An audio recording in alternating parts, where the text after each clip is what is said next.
Hello student, welcome back.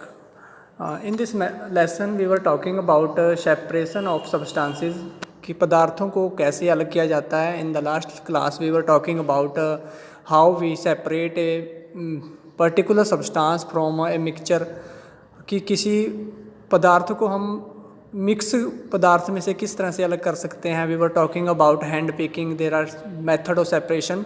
Hand picking की बात की थी कि हाथ से हम किस तरह से किसी बारी कंकर पत्थर को चावल में से निकालते हैं.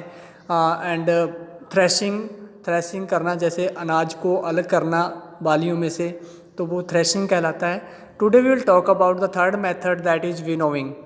एक्टिविटी थर्ड में make a mixture dry sand with sawdust or powder dry leaves. Keep this mixture on a plate or a newspaper. Look at this mixture carefully. Can the two different components be made out easily? Are the size of particles of the two components similar? Would it be possible to separate the component by hand picking? अगर हम किसी रेत को और किसी धूल मिट्टी को अगर इकट्ठा करके उसको किसी न्यूज़पेपर के ऊपर रख दें, रेत और मिट्टी को इकट्ठा करके उसको मिक्स कर दें, क्या हम उसको दोनों कंपोनेंट को अलग अलग कर सकते हैं? इसके जो साइज ऑफ पार्टिकल्स हैं, टू कंपोनेंट सिमिलर हैं उनके, जो क्योंकि मिट्टी और रेत दोनों बारीक होते हैं. Would it be possible to separate the some component? क्या हम इसको हैंड पिकिंग से अलग कर सकते हैं कि रेत को अलग निकाल दें या मिट्टी को अलग कर दें, धूल या को. Now take your mixture to an open ground and stand on a raised platform. Put the mixture in a plate or sheet of paper. अब हम उसको क्या कर सकते हैं, उसको एक ओपन खुली जगह में जाके हम अपने मिक्सचर को किसी प्लेट के अंदर डालकर या किसी पेपर की शीट के ऊपर रखकर, होल्ड द प्लेट और the sheet of the paper containing the mixture at your shoulder height. तो हम उसको अपने कंधे जितनी ऊंचे हाइट पे उठा के till it slightly so that the mixture slide out slowly. तो धीरे धीरे उसको ऊपर से हम हिलाएंगे, धीरे धीरे हिलाएंगे. जैसे ये नीचे फिगर में आप विनोविंग देख रहे हो कि ये जो पिक्चर दे रखी है इसमें किस तरह से, तो वो मिक्सचर जो है धीरे धीरे हम उसको जैसे हिलाएंगे तो वो नीचे गिरना शुरू हो जाएगा. What happen do both the component sand and sawdust और powder leave fall on the same place.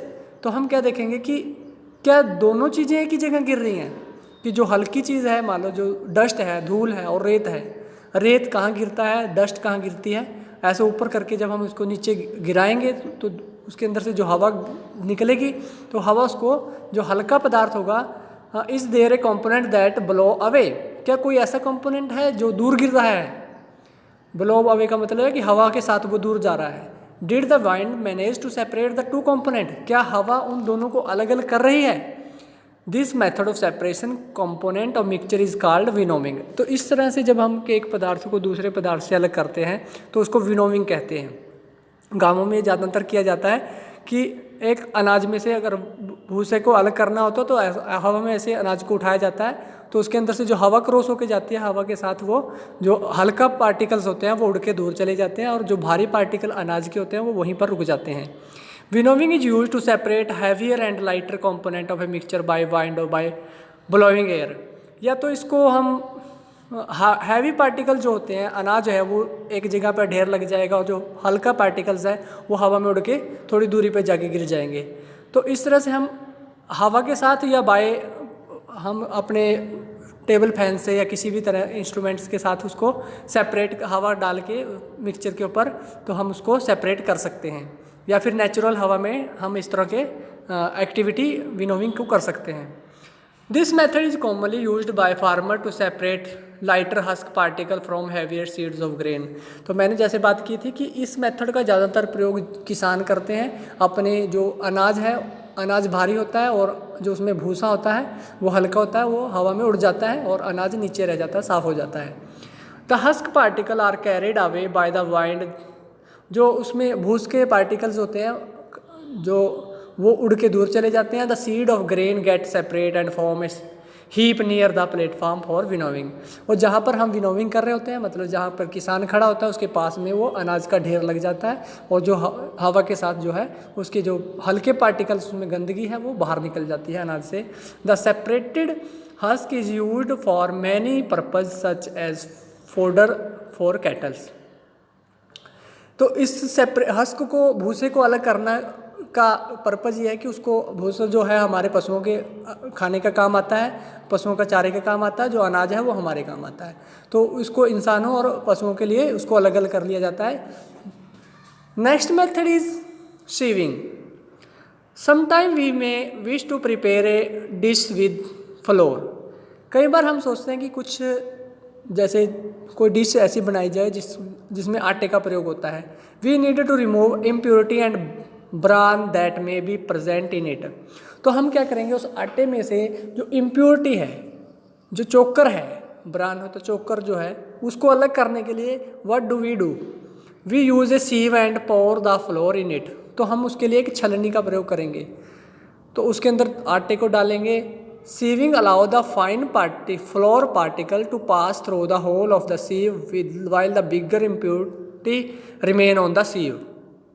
तो सीविंग के साथ क्या होगा, जो फाइन पार्टिकल्स हैं, जो आटे के साफ आटा है वो नीचे निकल जाएगा, उसके ऊपर जो चोकर होगा, जो उसके अंदर इम्प्योरिटी होगी जो हमारे खाने के काबिल नहीं है, वो छलनी के ऊपर रह जाएगी।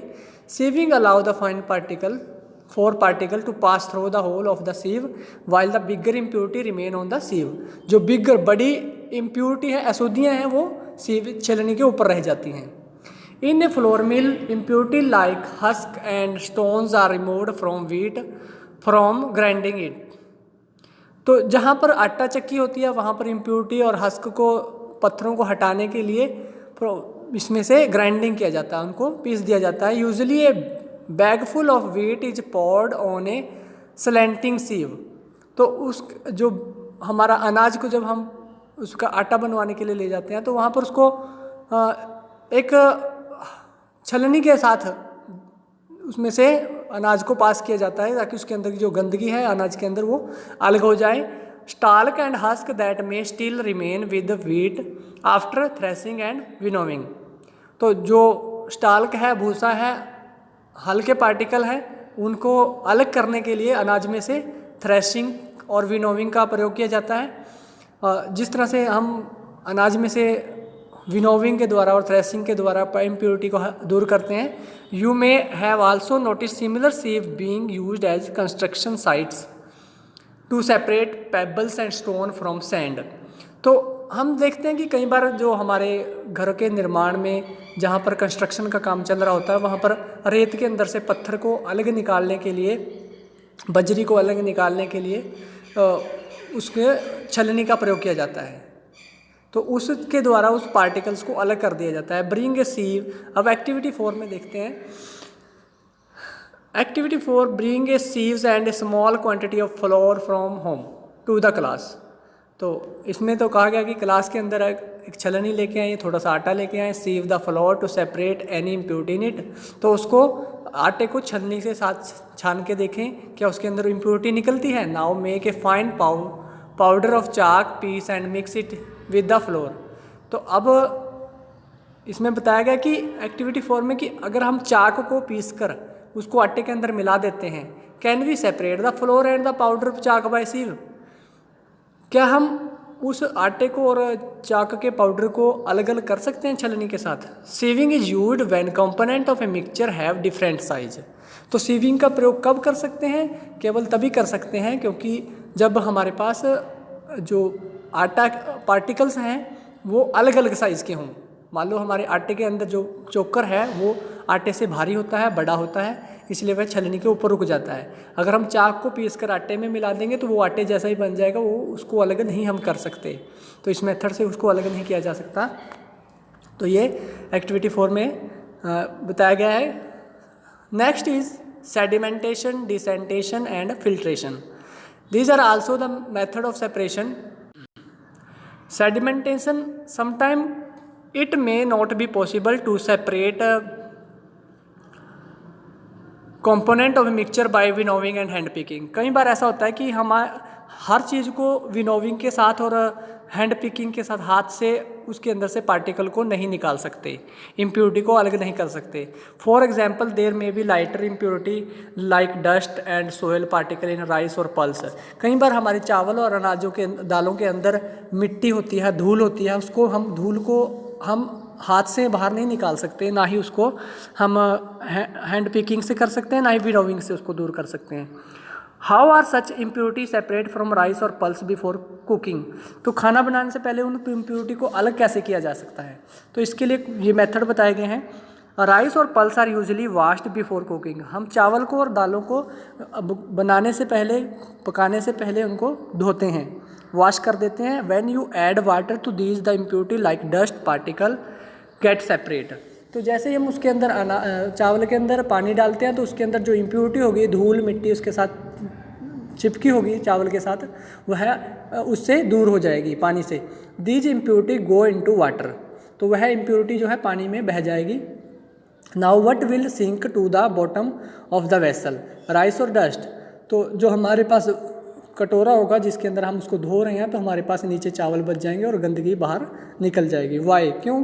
Have you seen that the vessel is tilted to pour out the dirty water. तो हम उसको धीरे धीरे हिलाएंगे, जो हमारे पास वेसल बर्तन होगा, तो उसमें से हम उस इम्प्योरिटी को, डर्टी जो गंदा पानी है उसको अलग कर देंगे, और नीचे हमारे पास जो है प्योर जो है, हम जिस चीज़ की हमें ज़रूरत है वो बच जाएगी। When the heavier component in a mixture settle after water is added to it, the process is called sedimentation. Sedimentation किसको कहते हैं, ये इसकी डेफिनेशन भी है, इसको ध्यान से पढ़ना।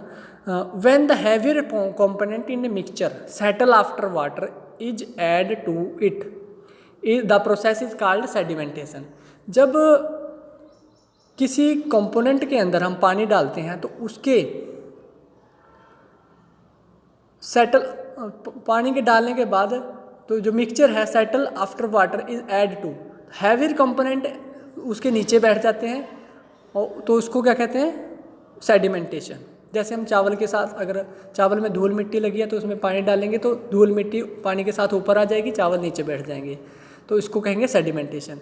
When the water along with the dust is removed, तो हम जब उस गंदे पानी को ऊपर से निकाल देंगे जिसके अंदर मिट्टी मिल गई है, this process is called decantation. तो जब हमने पानी डाला है उसको तो कहेंगे सेडिमेंटेशन, और वो पार्टिकल, हल्के पार्टिकल ऊपर आ गए हैं, जब उनको ऊपर वालों को निकाल देंगे, नीचे वाले को रख लेंगे, तो उस प्रोसेस को कहते हैं decantation. Let's find a few other mixture that can be separate through sedimentation and decantation. तो इस तरह से हम कुछ मिक्सचर्स को एक से दूसरे से अलग कर सकते हैं। कुछ ऐसे एग्जांपल देखते हैं। The same principle used for separating a mixture of two liquid that don't mix with each other. तो दो लिक्विड को जब हम एक दूसरे से अलग करने के लिए इस तरह के मेथड का प्रयोग करते हैं। For example oil or water from their mixture can be separate by this process. तेल को अगर पानी में डाल दिया जाए तो उसको इस प्रोसेस के साथ हम अलग कर सकते हैं। If a mixture of such liquid is allowed to stand for some time, they form two separate layer। तो अगर हम तेल को पानी में डाल दें तो तेल की और पानी की दोनों की अलग, थोड़ी देर के उनको ना हिलाएं तो थोड़ी देर बाद उन दोनों की अलग अलग लेयर बन जाती हैं। तेल अलग हो जाता है, पानी अलग हो जाता है। तो इस मेथड से क्या करेंगे, the component that form the top layer can get B separate bye decantation. तो हम उसको धीरे से, जैसे ये नीचे गिलास में थोड़ा टेढ़ा करके इसको निकाला जा रहा है, इसको इस तरह से ऊपर के जो ऊपर वाला पार्टिकल है, हल्का पार्टिकल, उसको अलग कर लेंगे और जो नीचे वाला रह जाएगा उसको अलग कर लेंगे। तो इस मेथड को क्या कहते हैं, डिसेंटेशन कहते हैं। Let's again consider a mixture of A solid and liquid. अब हम एक सॉलिड का और लिक्विड का मिक्सचर ले लेते हैं, जिसमें हम ठोस पदार्थ लेते हैं और लिक्विड लेते हैं। After preparing tea, what do you do to remove the tea leaves. तो चाय बनाने के बाद हम चाय की पत्ती को निकालने के लिए क्या करते हैं, usually we use strainer to remove tea leaves. तो हम छलनी का प्रयोग करते हैं और उसमें से चाय पत्ती को अलग कर देते हैं। Try decantation. अगर हम डिसेंटेशन मेथड से उसको चाय को छानने की कोशिश करें तो क्या होगा, इट हेल्प ए लिटल। तो हम कर तो लेंगे परंतु उसके अंदर थोड़ी मात्रा में चाय की पत्ती आ जाएगी, हम डिसेंटेशन से उसको अच्छी तरह साफ नहीं कर सकते। But do you still get a few leaves in your T, परंतु हमारी जो चाय है उसमें कुछ ना कुछ मात्रा में चाय की पत्तियाँ आ जाएंगी। Now pour the tea through a strainer, did all the leave remain in the strainer. अगर हम उसी चाय छलनी में डालेंगे तो चाय जो जितनी भी पत्तियाँ हमारी उसमें होंगी चाय में, वो सारी छलनी के अंदर रह जाएंगी और चाय अच्छी तरह साफ़ हो जाएगी। This process is called filtration. तो इस प्रोसेस को हम फिल्ट्रेशन कहते हैं। सेडिमेंटेशन हो गया, डिसेंटेशन हो गया, तीसरा है filtration. Which method of separation tea leaves from separate T is better, decantation और फिल्ट्रेशन। तो हम आपसे पूछते हैं कि आप हमें बताएं कि डिसेंटेशन से चाय साफ़ होती है या फिल्ट्रेशन से ज़्यादा साफ़ होगी। डिसेंटेशन से उसके साफ़ होने की कितनी वो है, ये आप हमें वीडियो के कमेंट में ज़रूर बताना कि डिसेंटेशन मेथड चाय के लिए अच्छा है या फिल्ट्रेशन अच्छा है, ताकि मुझे भी पता चले कि आप लोग पढ़ते हो और सुनते हो। Let's now consider the example of water that we use. Do all of us at all time get safe water to drink. और दूसरा कोई एग्जाम्पल लेते हैं कि गेट सेफ वाटर, साफ पानी लीजिए। Sometime water supply through tap may be muddy. कई बार जो टेप से पानी आता है वो कई बार गंदा होता है। The water collect from pond और रिवर में also be muddy especially after rain. Let's see if we can use some method of separation to remove insoluble impurity like soil from the water.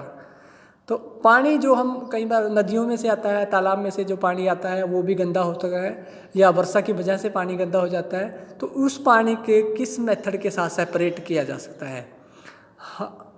We can use some method of separation to remove insoluble impurity. तो उस पानी की जो impurity है उसको किस तरह से हम अशुद्धियों को दूर कर सकते हैं फ्रॉम द वाटर।